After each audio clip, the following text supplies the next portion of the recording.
What's up, Algebra 2 students? I really like this lighting that I got going on here. We are going to continue kind of in like the review of middle school math. It's like day one continued. We might be able to complete it in day one. We might be working on it in day two. So, anyways, I'm going to make a different video of it. Substitution is the next thing we're going to work on.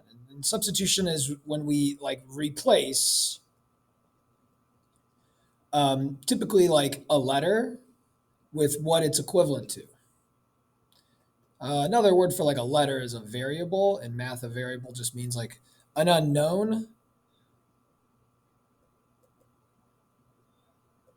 with what it's equal to.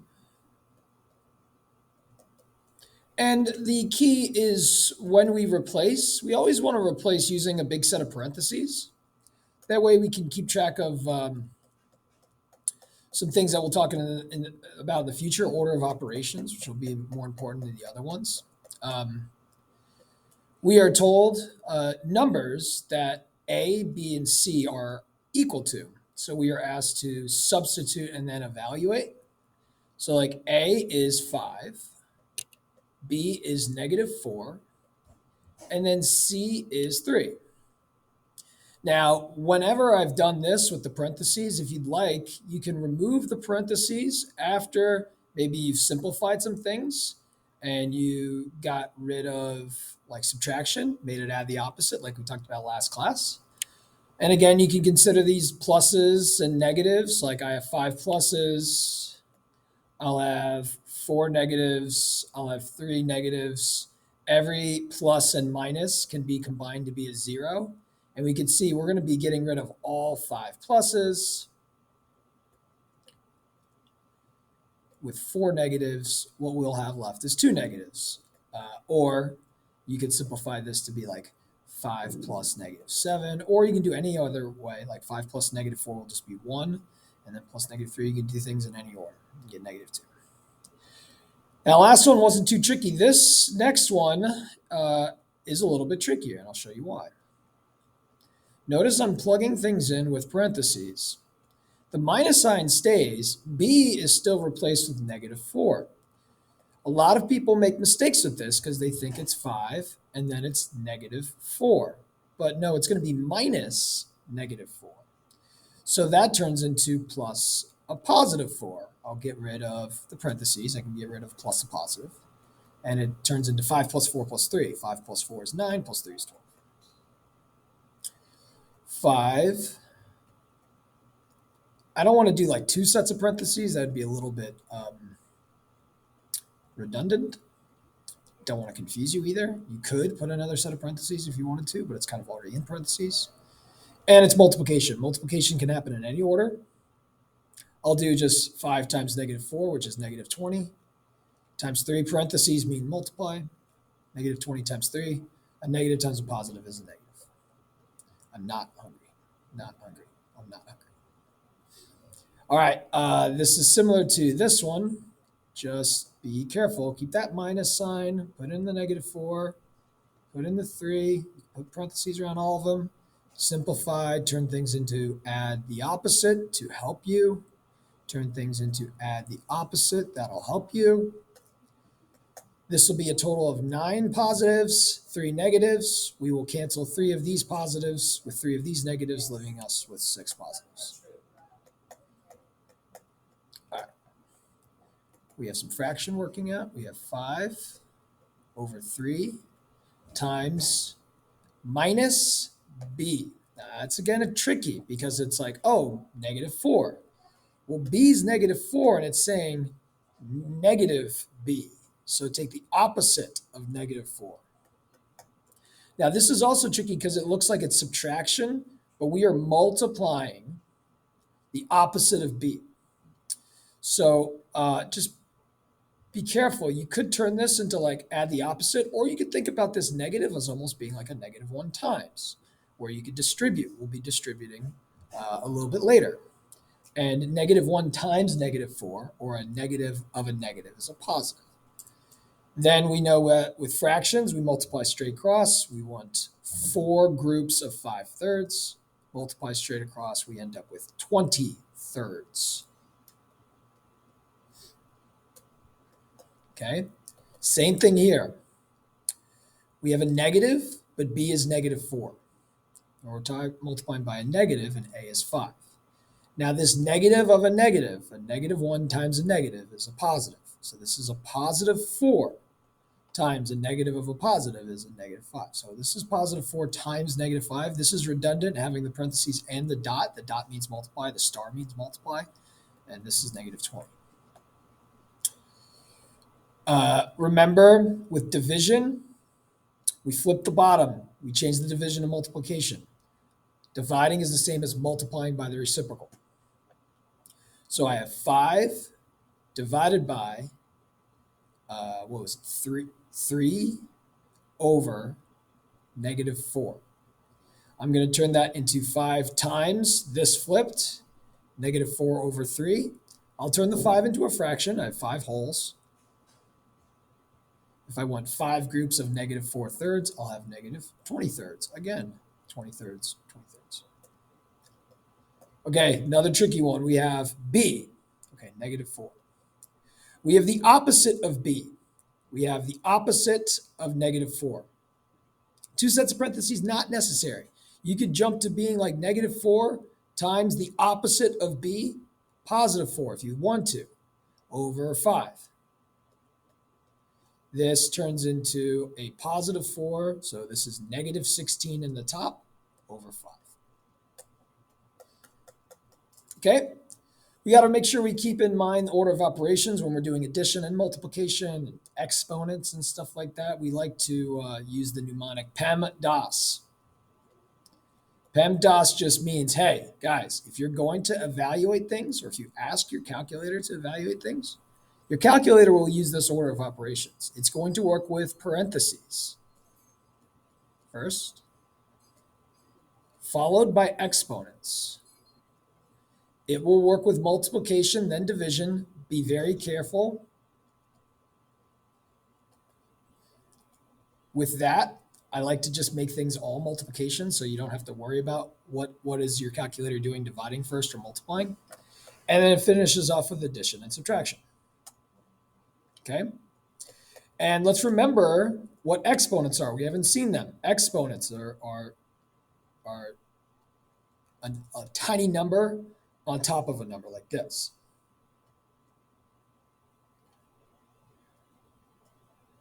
And this just means like we want this many groupings of this. So we want essentially 3 multiplied by itself. That's not right. It's not this many groupings of this. It's like multiplying the number by itself this many times. So 3 squared is 3 times 3, which is 9. 3 to the first is just 3 by itself. We won't see this for a while, but if you get to a 0 power, kind of look at how it goes 3 to 2, 1, 0 with the exponents, 2, 1, 0.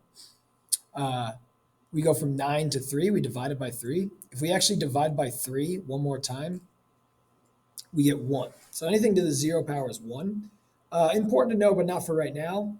We'll be dealing mostly with positive exponents for now, like 3 cubed, which is 3 times 3 times 3. Maybe a better one to do is like 2 cubed, which is 2 times 2 times 2. It's this number this many times multiplied by each other. This would be 27, this would be 8. Okay? Now, when it gets tricky, and you could do this with a calculator to double check things, is this. Okay? Now, let's understand PEMDAS. If I plug this into a calculator, and if you have a calculator, you can go ahead and try this. You are going to get this number. But if you plug this into a calculator, you're going to get this number. That's like, why are they different? You've been told that a negative times a negative, or -4 twice, a negative times a negative is a positive. Then how come we get -16 here when it feels like it's -4 times -4? It's actually not. That's actually not correct. That negative can be thought of as multiplication. We are multiplying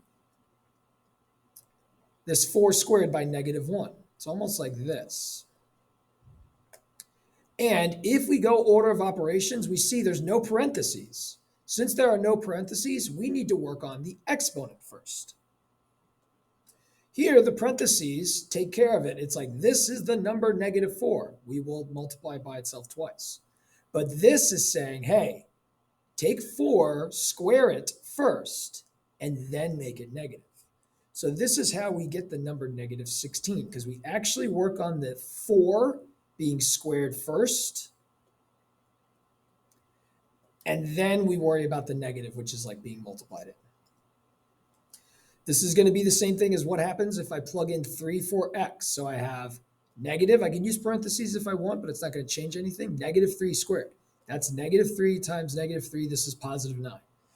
This is going to be important in the future when we work on quadratics and observing what happens if we put like a negative in front of a quadratic.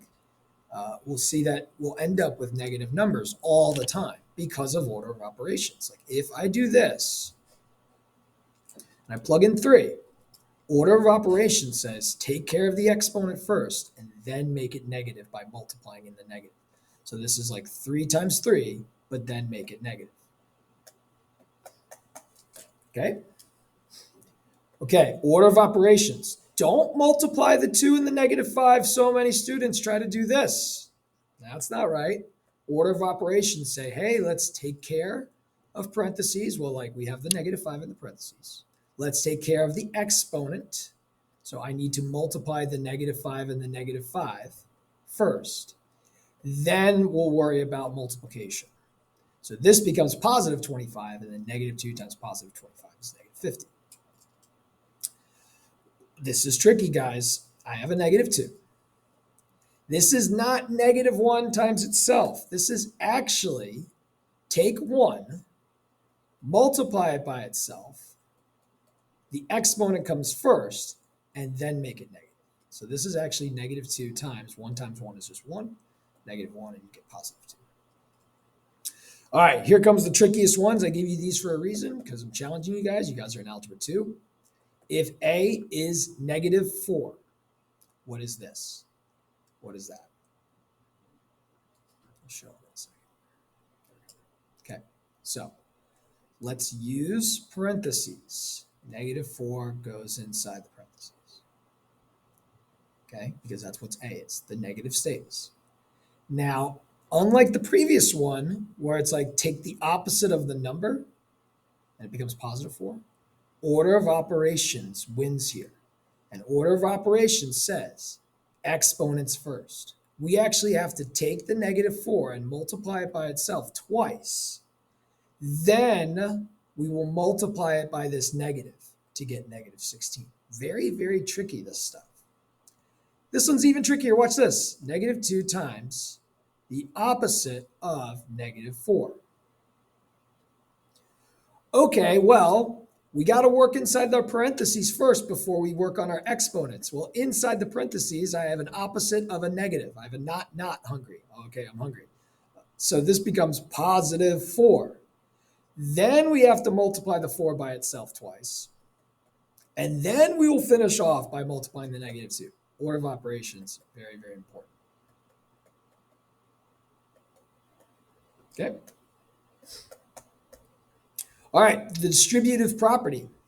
If we have parentheses and we have things inside of it, maybe a variable, maybe a number, we can't simplify it because they're not like terms. Combining like terms means you can only add apples to apples and oranges to oranges. You can only combine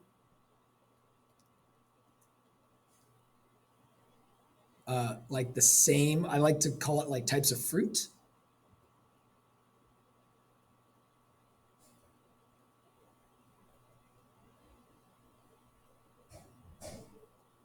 Think of X as being an apple. Think of 2 as being oranges. They're different.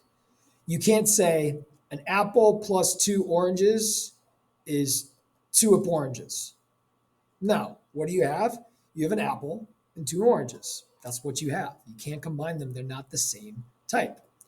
But let's say we want 3 groups of an apple plus 2 oranges.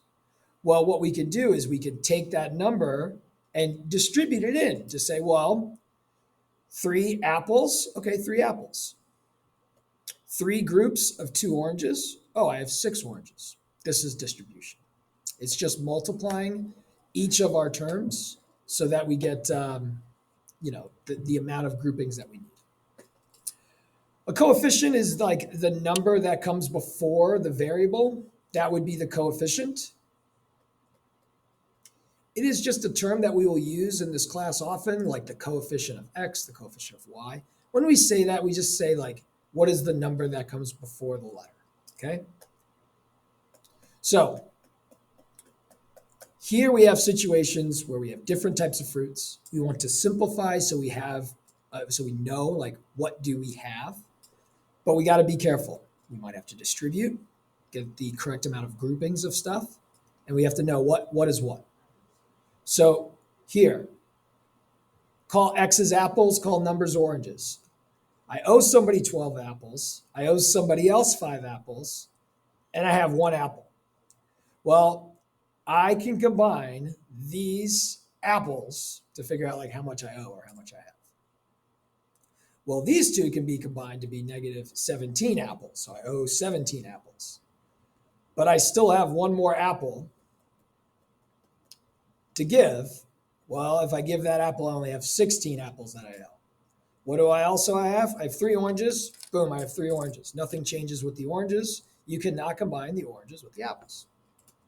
Okay. We have like 3 bags of an apple and 5 oranges.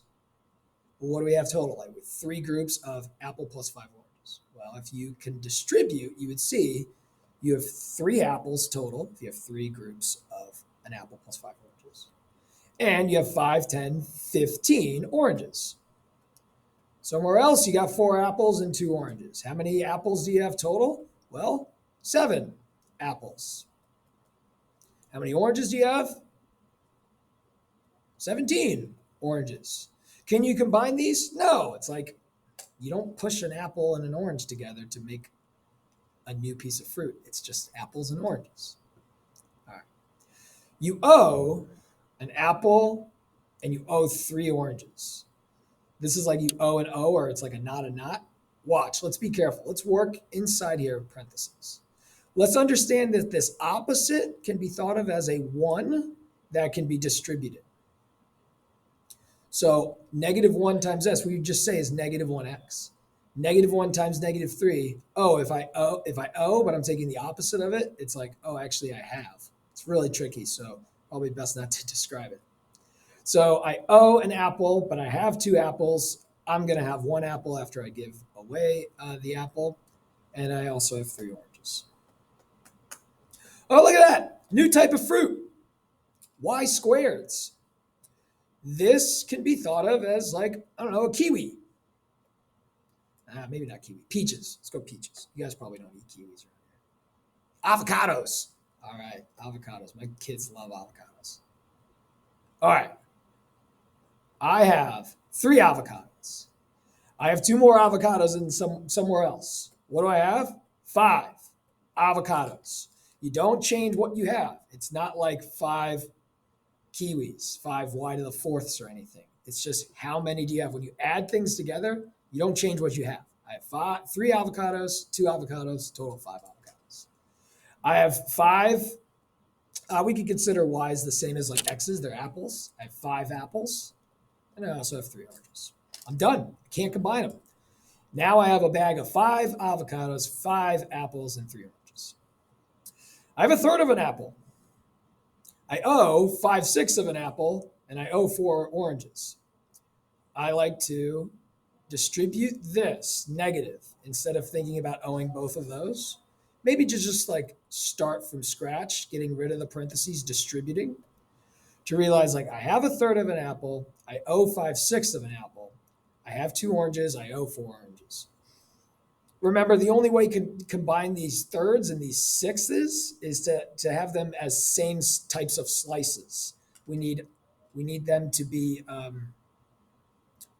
common slices or common denominators, Remember, I'm going to change something to help look like the other. You can either just multiply this by 2, and that turns this into sixths. 1/3 is the same as having 2/6 of a pizza, or 2/6 of an apple. A third of an apple is the same as 2/6 of an apple. I have 2 oranges. I owe 5/6 of an apple, and I owe 4 oranges. So like owing 5/6, but I have 2/6. Well, just like take away 2 of these from the 5, and I owe 3/6 of an apple. I have 2 oranges. I owe 4 oranges. I owe 2 oranges.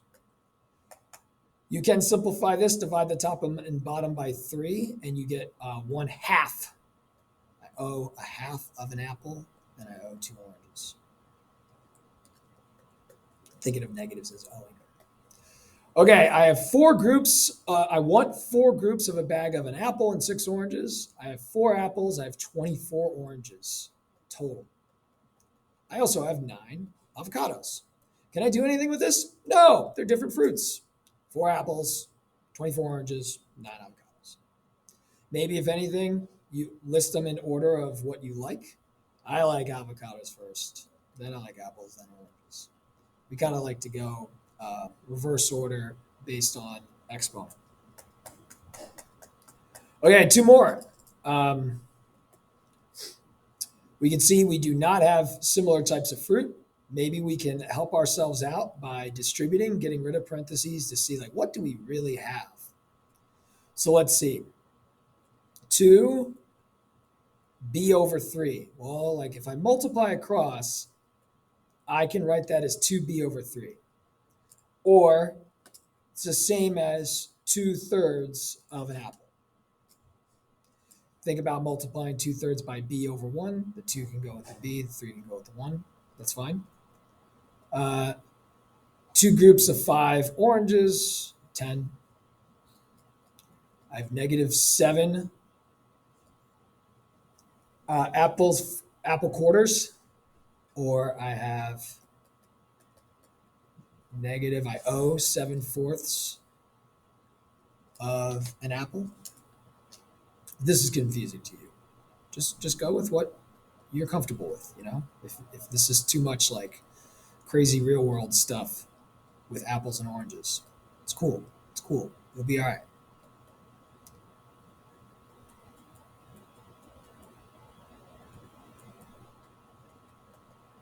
All right. Now, I got these apples, I owe these apples, and I have these apples. It's a 3/3, 4ths, and halves that I have to combine. Well, the only way to combine them is to figure out like what would be a common type of slice that they all could share. And I think about this like 4ths, multiply that by 2 comes 8ths. I can't turn 3 into 8ths. Well, 12ths. If I multiply 4 by 3, I get 12ths. I can turn 3 into 12 by multiplying by 4. I can turn 2 into 12 by multiplying by 6. So that's what actually you're going to do. You're going to make them common slices. Turn this into 12ths. Turn this into 12ths. Turn this into 12ths.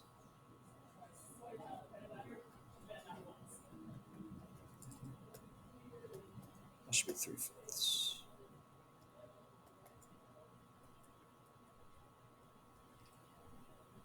All right. All right. I have 18/12. I owe 21/12. I owe 3/12 from that. So I have owing 3/12. And if I owe 3/12, but I have 8/12, turns out I can give away all the 12ths that I need, and I'll have 5/12 left over. 21/18 combines to be -3, -3, -3 plus 8. Okay, I give away 3 of these. I still have 5 left. To combine these numbers, I'm probably going to be able to combine quickly and easily, like having 10 oranges and owing 6 oranges. I have 4 now. But now I have to combine that with owing 3/4 of an orange. Great. Who wants 3/4 of an orange? Somebody. Well, remember, the only way to do this is to make them similar slices. Common denominators, multiply by 4 over 4. So I have 5/12 of an apple. Look at me. I have 16/4 of an apple. If I split these apples into quarters, I have 16 of these quarters, but I owe 3/4. So finish this off. Turns out after all this stuff, I have 5/12 of an apple and I have 13/4 of oranges. Cool. We got 2 sets of parentheses. Brackets are just like a special set of parentheses. You could do this any way you want to. What I like to do is just work inside parentheses, inside out. Apple plus 9 oranges can't do anything, but I want 4 groups of that. So if I take 4 groups, I'll have, and I'm going to change this bracket to just a parentheses. It's easier to draw. So I now have 4 apples and I have 36 oranges. Well, I also have 8 oranges in another bag. So let's combine those. So in this bag, I now have 4 apples and what's 36 plus 8? Plus 4 plus 4, so 44. Yeah, but I just want half of that. It's been kind of an interesting start. And that's it. That's the lesson. Thank you, guys. Mr. Mester, out.